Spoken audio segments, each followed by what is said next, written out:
અફઝલ દરરોજ અહીંયાથી સ્કૂલ જાય છે તું? અહીંયા ચોમાસામાં પાણી ભરાઈ જાય છે? હા, બરાબર. તો પાણી ભરાઈ જાય તો કેવી રીતે જાવ પછી તમે? અહીંયાથી જાય છે. અહીંયાથી બાજુમાંથી જાઉં છું.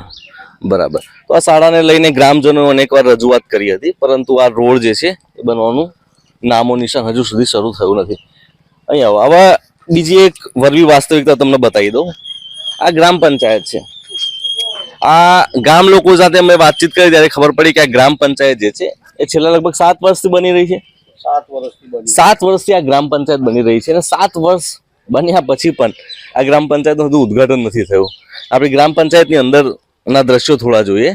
એક તરફ સ્વચ્છ ભારત મિશન ચાલી રહ્યું છે અને સ્વચ્છ ભારત મિશન અંતર્ગત અત્યારે તમે એ નાટક કરતા પણ આ લોકસભાના સાંસદ, ધારાસભ્યો, જિલ્લા પંચાયત, તાલુકા પંચાયતના પ્રમુખો અને સભ્યો તમને સ્વચ્છતાના નાટક કરતા જોવા મળ્યા હશે.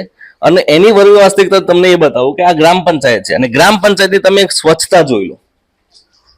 આ સ્વચ્છતા જોઈને તમે નક્કી કરો જાતે કે સ્વચ્છતાના નામે આ નાટકો જે છે એ ચાલી રહ્યા છે એ ફક્ત નાટકો છે કે દેખાડા છે?